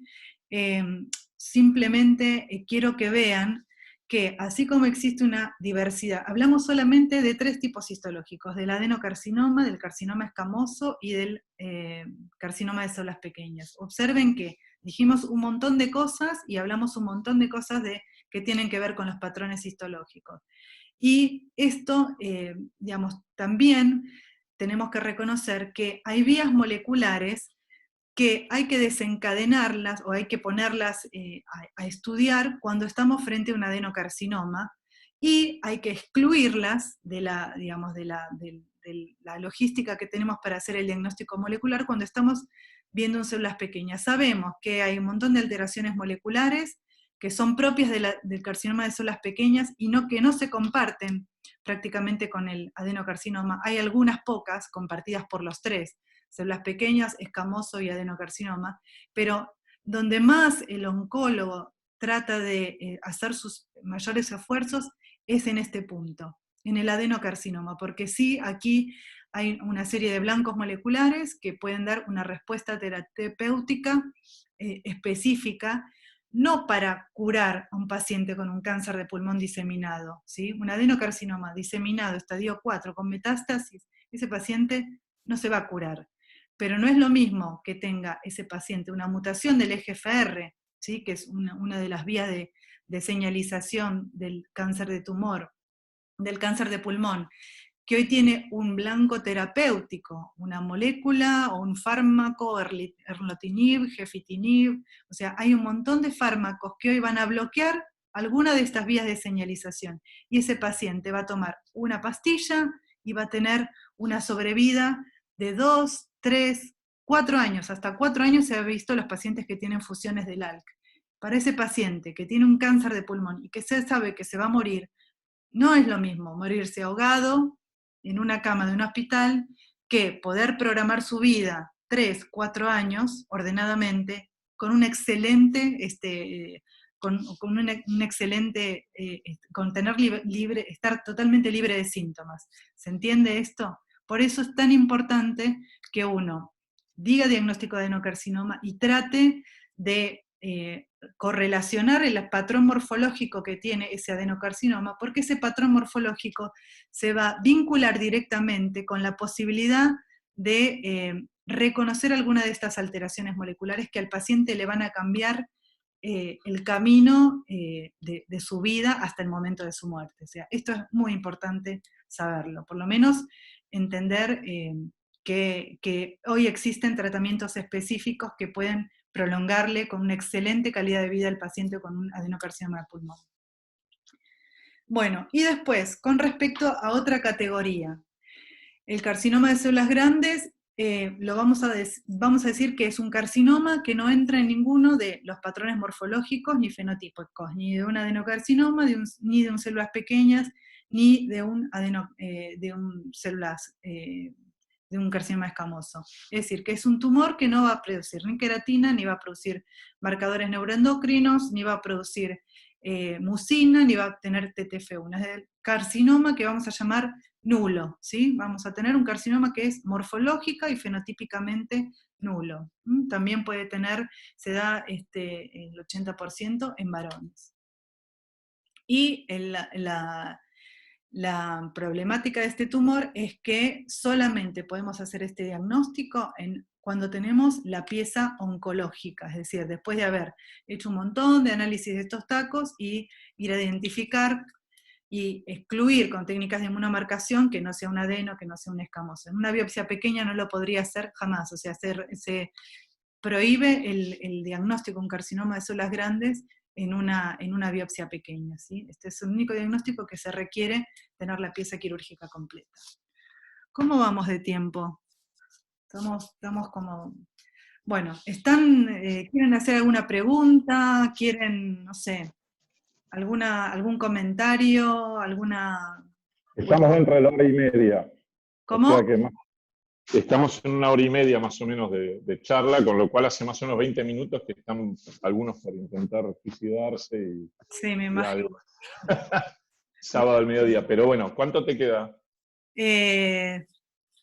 Me queda, pero podemos pasar rápido algunas cosas importantes, ¿sí?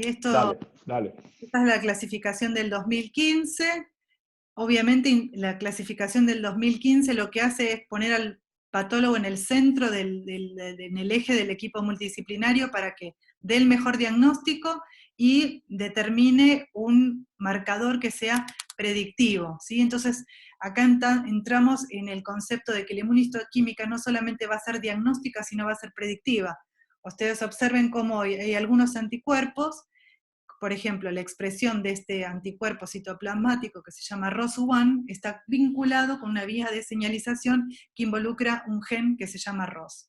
Y lo mismo ocurre con la sobreexpresión en el citoplasma de los adenocarcinomas de esta proteína ALK, ¿sí? Que es una proteína que habla de un transcripto oncogénico que se produce por una translocación específica entre el cromosoma 2 y el cromosoma 5, lo mismo que pasa en el linfoma. Pero estos tumores, cuando uno hace una inmunohistoquímica, que es la cosa más sencilla del mundo, no solamente uno dice, este es un adenocarcinoma, sino que está diciendo, esto es un adenocarcinoma que tiene una alteración de este gen, y la farmacología hoy tiene un fármaco que bloquea selectivamente la vía de señalización de ese tumor, con lo cual cambió el paradigma del diagnóstico y del tratamiento del paciente oncológico con portador de cáncer de pulmón, con solamente a veces la implementación simple de una técnica de inmunistoquímica. Por eso uno tiene que conocer cuáles son las herramientas que están disponibles y qué son los signos indirectos. Acá no podemos ver una vía molecular, pero podemos ver la sobreexpresión de una proteína que puede ser el resultado de la activación de una vía molecular, ¿sí? Y esta intención de que esta inmunistoquímica fuera no solamente diagnóstica, sino predictiva, es decir, que le diera una respuesta clara al paciente, el objetivo de esto es reducir el término carcinoma de células pequeñas, esa imagen de un tumor sólido, ¿sí? Que no podemos, que tenemos que hacerle el TTF1 y la P40, por ejemplo, para descartar un adeno escamoso, porque nadie, ningún oncólogo quiere este término, lo odian, porque no saben si un carcinoma de células no pequeñas es un adenocarcinoma o es un carcinoma escamoso. Entonces nosotros tenemos que desplegar toda nuestra batería inmunistoquímica para poder dar el mejor diagnóstico a ese paciente, ¿sí? Entonces tratemos de evitar este concepto, carcinoma de células no pequeñas. Carcinoma sarcomatoide, esto lo vamos a ver en otras entidades, también incluye carcinoma pleomórfico, carcinosarcoma, bueno, esto lo pasamos, tumores neuroendocrinos. Bueno, esta es la otra gran bolsa que encontrábamos en la clasificación de un carcinoma escamoso, el carcinoma de células pequeñas y no células pequeñas. Dentro de las no células pequeñas habíamos dicho que estaba el carcinoma escamoso, el adenocarcinoma, y aparecían los tumores neuroendocrinos. El paradigma más conocido y el más temido de todos, como les comentaba, de la patología mortal es el carcinoma de células pequeñas, carcinoma de células pequeñas de pulmón. Pero sepan que existen otros tumores neuroendocrinos, como el carcinoide atípico, y así como existe un carcinoma de células pequeñas, existe un carcinoma de células grandes, ¿sí? Esto es un poco de las estadísticas. Hemos hablado del 70-80% de los carcinomas no neuroendocrinos. Observen cómo el carcinoma de células pequeñas, como les decía, era el 15 al 20%, y hay un pequeño subgrupo que está representado por el carcinoma de células grandes, y otro grupo aún menor es el carcinoide. Acá es importante nuevamente determinar que un tumor con una morfología neuroendocrina y un patrón organoide en nidos con empalizado, ahora vamos a ver estos patrones que forman parte del tumor, que forman parte del aspecto que tienen los tumores neuroendocrinos, hay que hacer dos divisiones dicotómicas. Los que van a ser tumores neuroendocrinos de bajo grado o de grado intermedio, donde vamos a ubicar el carcinoide típico y el atípico, y los tumores que van a ser de alto grado, en donde se ubican el de células pequeñas y el de células grandes. Esto tiene su correlato en las funciones de sobrevida, como observen como en carcinoma de células pequeñas, con respecto a un carcinoide típico, claramente tiene una diferencia de sobrevida muy significativa, por eso no es lo mismo agrupar todos los tumores neuroendocrinos dentro de la misma categoría. El carcinoide es una lesión mamelonada que se ubica submucosa en el epitelio bronquial, es bastante infrecuente, si uno lo piensa en términos de patología pulmonar general. Ahora, si uno lo piensa en términos de epidemiología, es un tumor bastante frecuente en pacientes jóvenes, menores de 40 años, no está relacionado con el hábito tabáquico, tiene una excelente sobrevida. Las lesiones pueden ser, como se ven acá, centrales, pero a veces pueden ser periféricas, subpleurales, a veces pueden ser múltiples, y en función de que sea típico o atípico, tiene chances de producir metástasis. ¿Sí? Estas son las características propias con los parámetros histológicos que diferencian un carcinoide típico de un atípico en células pequeñas y células grandes. Esto lo tienen en el libro, lo pueden leer rápidamente, pero tiene relación fundamentalmente con la presencia o no de necrosis y con el conteo o no de mitosis. Es decir, en algunas patologías nos importa el patrón morfológico, cuando estamos frente a un tumor neuroendocrino nos importa ver la necrosis y contar mitosis. Ese sería el ejercicio que tendríamos que hacer frente a un tumor neuroendocrino. ¿Sí? Acá tenemos... Erika, sí. Erika, yo les puse por el chat que si alguno tiene actividades o tiene que desconectarse por algún motivo, que lo haga, que no hay problema. Vos seguís dando la clase normal. Yo no me ofendo, no se preocupen. No, después le subimos queda subida en YouTube y Carrizo también les puede mandar la clase más habitualmente. Así que seguí tranquila. Bueno, esto es lo que les comentaba de los núcleos en sal y pimienta que veíamos al principio de la citología que tienen y la cromatina, la morfología que tiene la cromatina así grumosa en sal y pimienta. Eso es lo que cuando uno lo mira inmediatamente piensa en la posibilidad de que esté frente a este tumor, y más aún cuando ve esto que es una arquitectura organoide.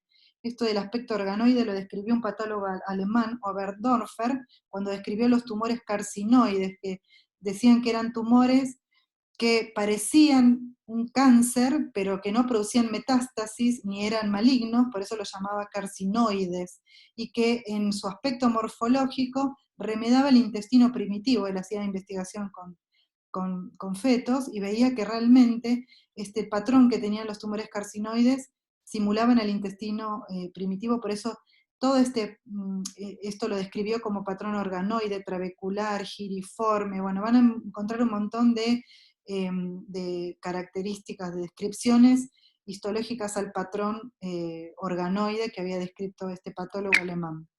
Nosotros vemos esto y claramente ven que no forma ni escamós, no forma ni perlas córneas, ni forma glándulas, a veces pueden ser pseudoglandulares, pero en general tienen esta conformación sólida en nidos, a veces en un patrón que se llama insular, bueno, una serie de nomenclaturas para describir el patrón que adoptan estos tumores. Inmunistoquímica son todos tumores neuroendocrinos. Acá observen cuanto más intensa es la marcación de la cromogranina y la sinaptoficina, no porque el tumor tenga mayor cantidad de gránulos, sino porque su grado de diferenciación es mejor, con lo cual manifiestan más frecuentemente y más intensamente los marcadores neuroendocrinos que los carcinomas de células pequeñas, que a veces tenemos que ir a buscarlos muy puntualmente. Carcinoide atípico es muy parecido al típico, la diferencia que va a tener mayor agresividad obviamente, y va a tener un índice mitótico más alto y focos de necrosis, ¿sí? Acá tenemos, por ejemplo, un carcinoide, igual que el carcinoide típico, pero con necrosis y con figuras de mitosis, que es el ejercicio que hay que hacer, buscar necrosis y contar mitosis. Lo mismo la cromo y la sinapta intensamente positiva. ¿Y qué pasa con el de células grandes? El carcinoma de células grandes es confuso, porque es un carcinoma que a veces uno no presta mucha atención en las características nucleares, que también conservan ese aspecto de sal y pimienta, porque ve nucleolo prominente. Esto es nucleolo evidente a veces, y hasta hace unos años, algunas décadas, los patólogos tenían el concepto de que el nucleolo evidente era sinónimo de adenocarcinoma. Hoy no es así, porque el nucleolo evidente también, y esta es la condición sine qua non para hacer diagnóstico de carcinoma neuroendocrino en células grandes, que tenga obviamente marcación neuroendocrina, que tenga ese patrón de sal y pimienta y que tenga un nucleolo evidente, ¿sí? O sea, esto es muy importante. Si nosotros no utilizamos las técnicas de inmunomarcación en este contexto, podemos confundirnos con una adenocarcinoma convencional, por ejemplo. Erika, parece que a algunos se les cerró de vuelta A ver. ¿cómo se llama? El Zoom, y todavía insisten y quieren escuchar tu clase. Son valientes. Aceptalos. Son valientes. A ver. Ahí los aceptaste, bueno. Ahí va.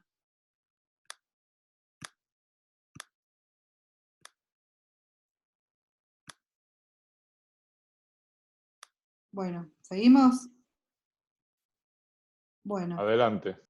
Entonces, células grandes, como les decía, son células grandes con núcleo evidente, pueden tener el esbozo todavía de ese aspecto en sal y pimienta, figuras de mitosis, y acá el TTF1, como les decía antes, el TTF1, factor de transcripción tiroideo, se describió originalmente en la tiroides, es decir, cuando veamos tiroides, todos los tumores de tiroides expresan el TTF1. Ahora sabemos que además, en el contexto de un paciente con un nódulo pulmonar, el TTF1 puede ser marcador de adenocarcinoma, ¿sí? Pero si estamos frente a un paciente fumador, con un tumor central broncogénico, fumador pesado y marca TTF1, ojo, tenemos que completarle, o sea, no pasar por alto que el carcinoma de células pequeñas y el carcinoma de células grandes pueden marcar TTF1. ¿Qué pasa? ¿Qué diferencia hay entre células pequeñas y células grandes? El TTF1 es el 100% de las veces marca en las células pequeñas y solo en el 50% de las veces marca en el carcinoma neuroendocrino de células grandes. Es decir, hay que buscar el aspecto morfológico, implementar las técnicas de inmunomarcación, y cuando hacemos el TTF1, no pasar, o sea, no confundirnos y establecer bien el diagnóstico diferencial entre un adenocarcinoma, carcinoma de células pequeñas y carcinoma de células grandes, porque los tres pueden expresar TTF1. Entonces, resumiendo, si los criterios histológicos están presentes, es decir, perlas córneas, mucina, claramente vamos a hacer un diagnóstico de adenocarcinoma. Esto ocurre generalmente, diría en el 90% de los casos, en las piezas oncológicas, cuando yo tengo la resección, la lobectomía, la segmentectomía pulmonar. Es fácil hacer el diagnóstico. Ocurre, cuando tengo una punción de pulmón, ocurre esta diferenciación evidente, o hacer un diagnóstico sin inmunistoquímica, ocurre solamente en el 30% de los casos. Es decir, que la mayoría de las veces, diría el 70% de las veces, 80% de las veces, las punciones de pulmón no tienen elementos morfológicos suficientes para que yo me anime a hacer un diagnóstico de adenocarcinoma o carcinoma escamoso. Por eso hoy la clasificación del 2015 insiste con la necesidad de implementar prácticamente en casi todas las biopsias pequeñas técnicas de inmunistoquímica por la dificultad entonces de lo que puede significar hacer un tratamiento equivocado. Entonces, P63, repito, bueno, esto es P63, me gusta reemplazar, también es un factor de transcripción para poner de manifiesto los carcinomas escamosos, pero nosotros utilizamos la P40, que es mucho más específica, porque se ha visto la coexpresión de la P63 y TTF1 en adenocarcinomas de pulmón. Entonces, nos quedamos mejor con la P40, que nos permite mostrar que todos los tumores que son carcinomas escamosos van a expresar P40, así como la queratina 5-6, bueno, eso es un dato anecdótico, ¿sí? Pero ¿cuándo lo vamos a utilizar? Entonces, cuando estemos en este contexto. Un tumor sólido, como vemos acá, no forma absolutamente nada, tengo que hacer sí o sí técnicas de inmunomarcación. ¿Qué voy a elegir? El TTF1 y la P40, como los básicos para arrancar. ¿Por qué? Porque no quiero desgastar el material y quedarme sin la posibilidad de hacer las otras técnicas que van a darme idea de las vías moleculares que pueden estar involucradas en la patogénesis de este tumor y que hoy pueden tener un fármaco para cada una de estas. Así que es importante ser muy racional con el uso de las técnicas de inmunistoquímica. Acá tenemos un adenocarcinoma, acá claramente podemos ver que hay vacuolas con mucina, tenemos un factor de transcripción TTF1 positivo, y acá les presento otro factor, otro anticuerpo, que es la napsina. La napsina es un marcador que se expresa en adenocarcinoma de pulmón, pero como tiene falsos positivos en otras neoplasias, la usamos en forma complementaria con el TTF1. Quiere decir que si yo tengo un tumor que el TTF1 me da focal, o tengo la alta sospecha que es un adenocarcinoma, pero no me marca como quiero marcarme, como quiero que me marque, entonces ahí utilizo la napsina, ¿sí? No la utilizo en el panel del comienzo, que es el TTF1 y la P40, sino la utilizo cuando tengo la sospecha de que sea un adenocarcinoma y que no me está marcando como quiero el TTF1. ¿Por qué? Porque hay adenocarcinomas, hasta el 85% de los casos marcan TTF1, pero hay un 15% que puede no marcarlo, y en este sentido cobra importancia la implementación de la napsina. Ahora, cuando tenemos una histología como esta, no forma nada, tiene atipía, puede tener mayor o menor pleomorfismo, patrón de crecimiento sólido, muchas mitosis, le hago el TTF1, le hago P40, no me da nada, acá lo llamo carcinoma de células no pequeñas con fenotipo nulo. Quizás este paciente, si lo tengo después en la resección quirúrgica, es el que voy a llamar carcinoma de células grandes, ¿se entiende? O sea, este diagnóstico de carcinoma de células no pequeñas, carcinoma de células no pequeñas no específico, lo voy a utilizar en este contexto, en punciones donde no tengo ni evidencia morfológica, ni evidencia ni inmunomarcación de que tenga TTF1 o P40. Seguramente, cuando tengo la pieza quirúrgica y tengo todo el contexto del volumen tumoral completo para evaluar, probablemente muchos de estos entren hoy en la categoría de carcinoma de células grandes, ¿sí? ¿Cuál es la importancia de reconocer los distintos subgrupos? Bueno, el carcinoma de células pequeñas es importante porque en general están diseminados, porque son inoperables, porque van a recibir un tratamiento quimioterápico de tipo paliativo, no curativo, y porque tienen una cortísima sobrevida. El carcinoma escamoso, ¿por qué no los podemos confundir con el adeno? Porque hay un tratamiento con un antiangiogénico que se llama bevacizumab, que está contraindicado en los carcinomas escamosos por el riesgo de hemorragia. O sea, esto es dramático. Si yo me equivoco y al paciente le ponen un bevacizumab, le puedo generar una hemorragia y lo mato de la hemorragia. O sea, lo maté con haber hecho un mal diagnóstico. Y el adenocarcinoma, porque bueno, suelen asociarse a mutaciones en varios genes, por los que en aquellos casos en los cuales se reconoce una alteración en un gen específico, pueden tener tratamiento con inhibidores de las tirosinas quinasas, ¿sí? Entonces, si viéramos desde el punto de vista macroscópico, conceptual, las neoplasias de tumor de pulmón, donde vemos que hay un carcinoma epidermoide o carcinoma escamoso, carcinoma de células grandes, que es el nulo, y el carcinoma microcítico o células pequeñas, como estuvimos viendo, y el adenocarcinoma. Observen que hoy esta interpretación, más allá de la morfología y la inmunistoquímica, hay que hacerla en función de la correlación que tienen los adenocarcinomas con diferentes alteraciones y cascadas moleculares, ¿sí? Observen cómo hay un montón de alteraciones que se generan en los adenocarcinomas, entre el 20 y un 25% corresponden a alteraciones en el EGFR, pero hay un montón de otras alteraciones, hay todavía la mayoría que son desconocidas y las que se trata de trabajar muy intensamente para ver cada día si hay alguna nueva vía de señalización que se pueda bloquear. Hay algunas conocidas, la primera es la del KRAS, que es el primer oncogen descubierto en la historia de la oncología, y es el primer oncogen descubierto en cáncer de pulmón. Hoy existe algún tratamiento, pero no con la respuesta terapéutica que está conocida para el cáncer de colon, por ejemplo, donde sí la mutación del KRAS tiene un tratamiento específico.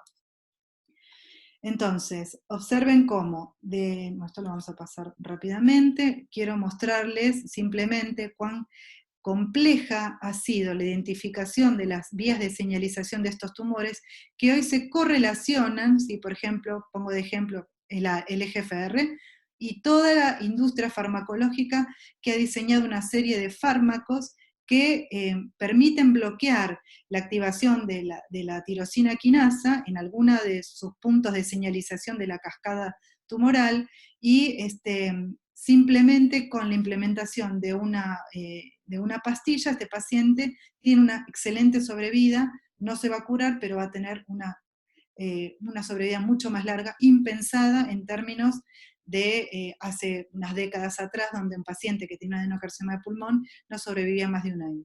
Lo mismo pasa con el ALK, ¿no? Los rearreglos del ALK, algunos conocidos ya los hemos visto en los linfomas, pero aquí también, esto creo que ha sido lo más increíble, porque los pacientes, si bien las mutaciones son muy infrecuentes, fíjense que representan algunas el 4%, el 5%, la del EGFR se las nombro porque es de las más frecuentes mutaciones sensibilizantes, pero hay algunas que son ROS1 menos del 2%, 1%, pero si uno logra identificar esa molécula y logra encontrar un agente terapéutico para eso, al paciente le cambia sustancialmente la progresión de la enfermedad y la calidad de vida. Y para cada uno de ellos hoy existen diseños de fármacos, algunos aprobados, otros en vías de aprobación, pero la industria farmacológica trabaja activamente en este subgrupo que solamente corresponde al adenocarcinoma de pulmón. Bueno, esto lo paso.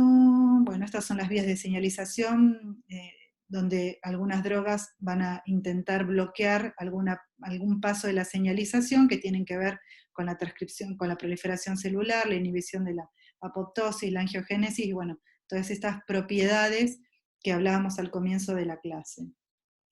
¿Por qué son comunes? ¿Por qué son importantes estas mutaciones? O sea, no solamente hay que reconocer las mutaciones, sino ver en qué parte del exón están estas mutaciones.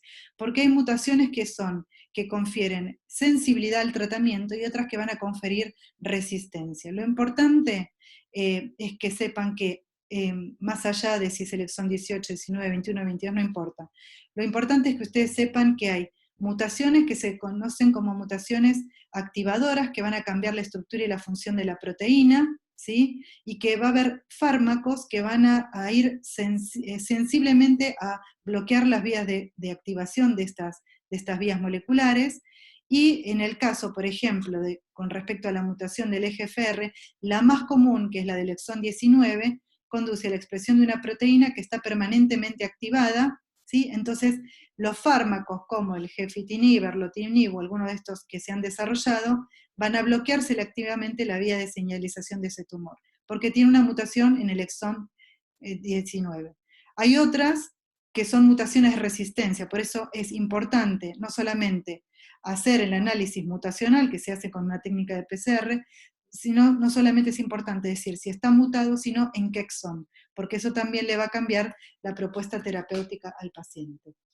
Ahora, esto parece ciencia ficción, pero uno ha encontrado que tienen un correlato, los pacientes, por ejemplo, que tienen EGFR mutado con respecto al aspecto morfológico que tienen los tumores. Observen que los que tienen mutación del EGFR son tumores que van a ser moderadamente diferenciados, no mucinosos, periféricos, con patrón lipídico, es decir, a estos pacientes lipídicos o de crecimiento lipídico, como sabemos que histológicamente son de bajo riesgo, no le hacemos la mutación del EGFR. Estos análisis de mutación se hacen en pacientes con estadios avanzados.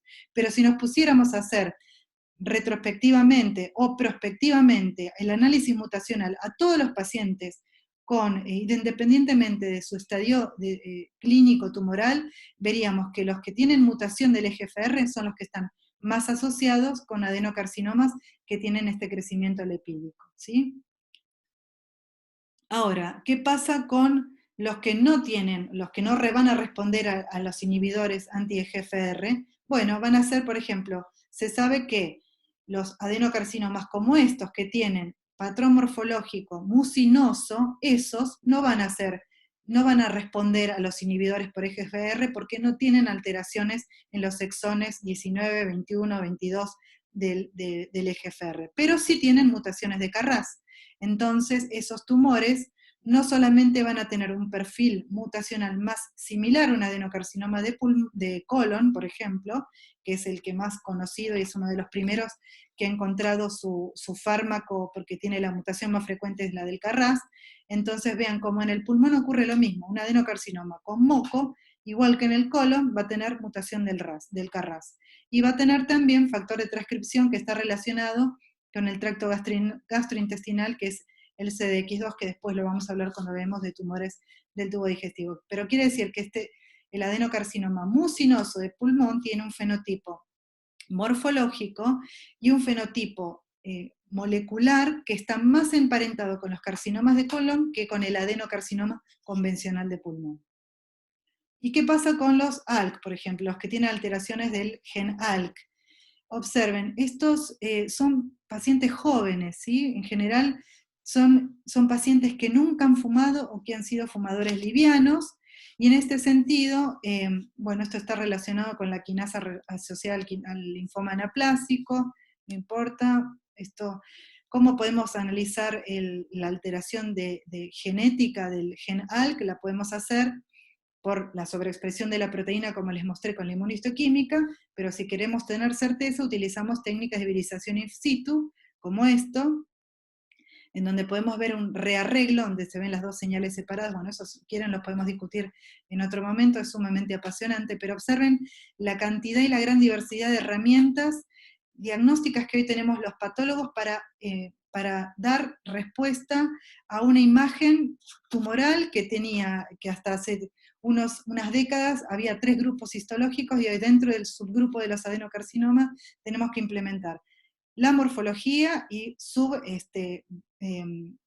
subtipificar ese adenocarcinoma, implementar las técnicas de inmunomarcación, implementar técnicas de FISH e implementar el EGFR. Es decir, hay todo un nuevo lenguaje en el diagnóstico anatomopatológico cuando está enfocado en el cáncer de pulmón.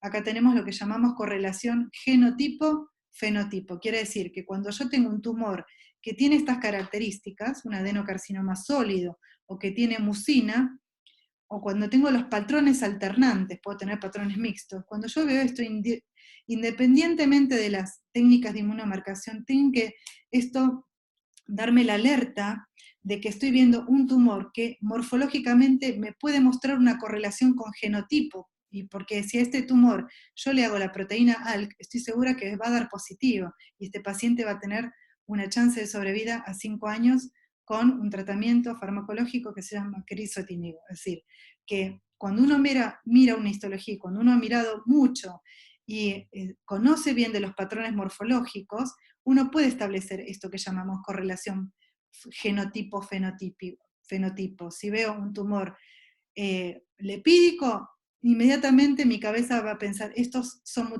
tienen mutación de GFR. Si veo un adenocarcinoma mucinoso, esto va a ser más emparentado fenotípica y genotípicamente con el colon, va a tener mutación del Carras.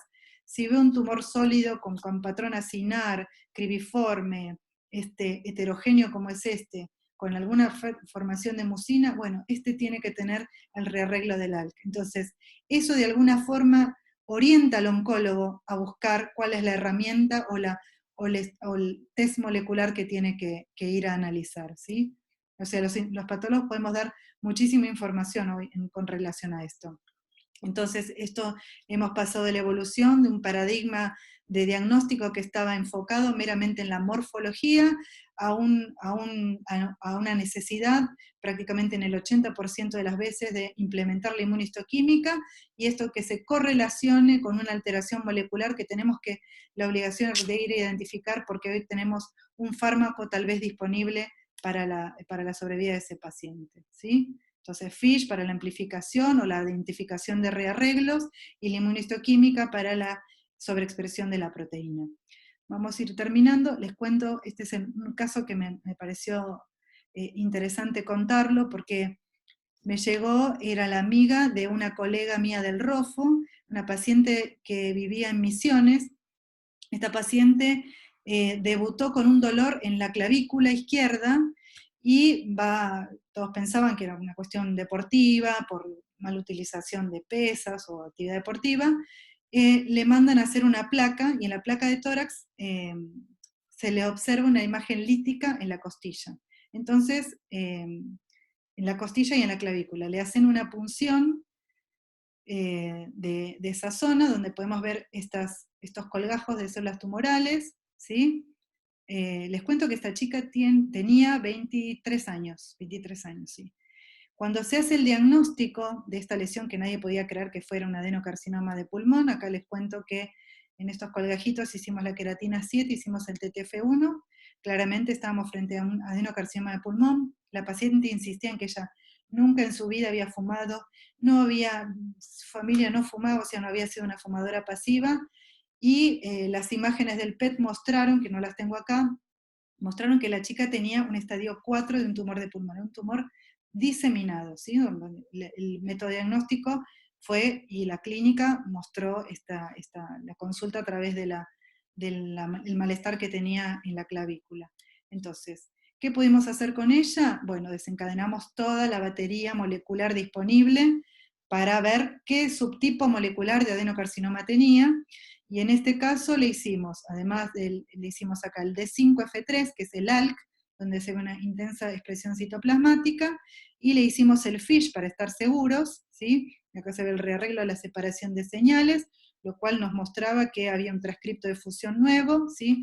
Que se llama MLA4, cuando se produce intercambio entre el cromosoma 2 y el cromosoma 5, con lo cual esta chica fue un adenocarcinoma, como ustedes pueden ver acá, de patrón sólido, que tiene la sobreexpresión y el rearreglo de la proteína ALK.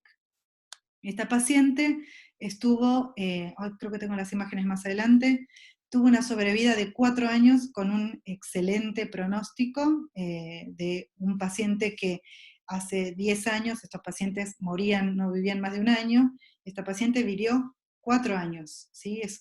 Con un tratamiento, con un blanco molecular específico, que es una molécula que se llama crizotinib, y vivió los 4 años que podía vivir, pero lo muestro como un ejemplo para que uno recuerde el contexto epidemiológico en el cual podemos ver, o tenemos que pensar, el cáncer de pulmón no siempre en el paciente fumador con hábito tabáquico y dañoso, sino que también hay que tenerlo en el espectro de los diagnósticos diferenciales de las neociones que se pueden ocurrir en pacientes no fumadores y pacientes jóvenes para los cuales existen tratamientos dirigidos y que les pueden mejorar la sobrevida.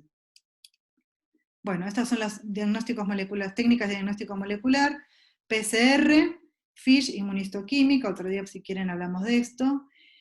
Este es un paciente también, otro paciente que se le hizo también con imágenes de un adenocarcinoma diseminado. Este paciente tiene una mutación en vez de ALK en un gen que se llama ROS1, que tiene una respuesta prácticamente idéntica a la de los pacientes que tienen rearreglo del ALK. Observen cómo es dramática y es increíble la respuesta de un paciente que tiene un tumor diseminado con esta extensión a el tratamiento después de 3 meses con crizotinib. Este también es otros estudios que han mostrado como una progresión, una reducción del volumen tumoral con tratamientos dirigidos, en este caso anti-HER2, que también lo puede tener, así como se ven en cáncer de mama, en vez de haber en este caso en el cáncer de pulmón hay una mutación del HER2, no una sobreexpresión. Y también estos para los que tienen mutación del BRAF B600, como se ven en los melanomas, hay algunos también adenocarcinomas que tienen esta mutación, y cómo las drogas han mostrado reducciones increíblemente significativas después de meses de tratamiento. Entonces, la nueva forma de mirar el cáncer hoy es no solamente pensarlo en términos morfológicos, sino que cuando uno está frente a un adenocarcinoma, piense que está viendo una patología mucho más heterogénea, donde hay algunos blancos terapéuticos disponibles que le van a cambiar la vida al paciente. Entonces, el rol del patólogo en la era molecular: hacer solo un diagnóstico morfológico y fenotípico no es suficiente, vamos a dar una información pronóstica y predictiva, es decir, le vamos a decir al paciente si tiene un tumor malo, muy malo, pésimo, pero si además tiene alguna respuesta predictiva en función de que haya un fármaco disponible. Tenemos que optimizar el tejido y el tiempo, es decir, no podemos esperar 1 mes y medio a tener todos los resultados del estudio molecular para darle una respuesta terapéutica porque el paciente en el medio se nos murió. Y tenemos que, cuando tenemos esa primera imagen donde tenemos muy pequeños fragmentos de tejido, tenemos que optimizar al máximo cómo utilizamos ese tejido, implementar solamente 2 inmunistoquímicas si estamos en duda, de TF1 y la P40, y el resto guardarlo como oro para hacer toda la batería molecular. Reconocer que hay vías de señalización como las que les comenté antes, y todo esto porque hoy se da una respuesta individualizada, ¿sí? Hay una categoría terapéutica propia para cada uno de los adenocarcinomas que tienen una vía molecular específica. Y como siempre, tener también el apoyo del radiólogo y la interpretación de las imágenes digamos, la visión del oncólogo para trabajar juntos en un equipo multidisciplinario.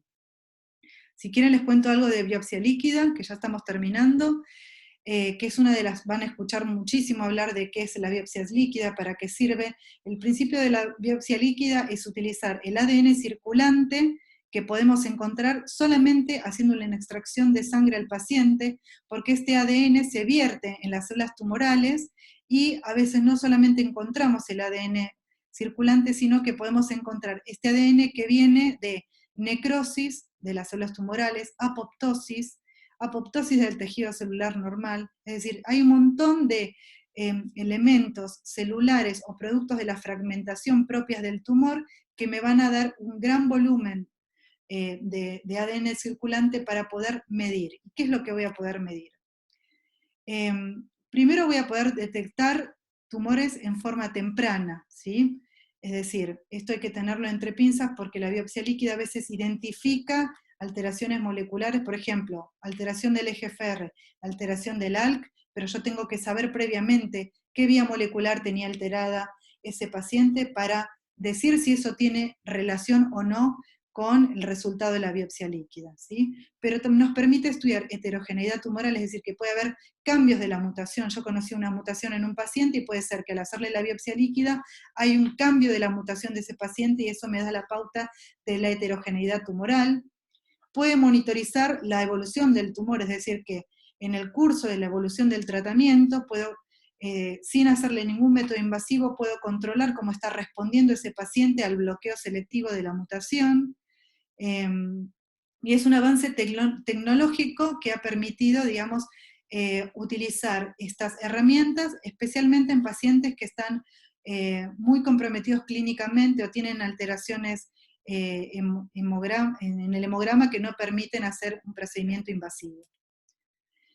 Esta edificación de los tumores, el TNM, ustedes ya sabrán a qué se refiere, lo pasamos rápidamente, esto está en cualquier lado, y algo de otra de las herramientas diagnósticas que hoy están disponibles para los pacientes es la inmunoterapia, es decir, la capacidad de manejar la respuesta inmune tumoral, que está dada principalmente a través de los linfocitos T, y cómo la célula tumoral, que tiene receptores PD1 y anti-PDL1, hay fármacos que hoy permiten interactuar en esa relación entre los linfocitos T y las células tumorales para que la célula tumoral, para que esos linfocitos T vayan a activar y actuar selectivamente sobre esa célula neoplásica. Bueno, yo me quedé sin voz, tengo que ir a cocinar, y espero que les haya sido útil. Si tienen, me imagino que habrán quedado como esta fotito que tengo acá. No sé si tienen alguna pregunta. No sé si quedó alguien. Quedaron plenitóricos de cáncer de pulmón, me parece, si es que alguno todavía está en línea. O sea, están, pero no sé si se fueron a comer. Supongo que sí, que están todavía. Nada, están ahí todavía. Bueno, ¿hay alguna pregunta para los que están despiertos todavía o que no se hayan ido a comer un asado por ahí infringiendo la cuarentena? De todas maneras, las preguntas las podemos, no sé, las pueden mandar por mail, las podemos responder. Nosotros vamos a hacer en el alemán un Zoom después de clases juntas, así como para preguntas y demás, pero bueno. Bueno, perfecto. No, ninguna pregunta. Gracias, doctores. Bueno, gracias. Hasta luego. Muchas gracias. Gracias. A usted. Gracias. Gracias. Gracias. Erika, pará la grabación antes de cerrar.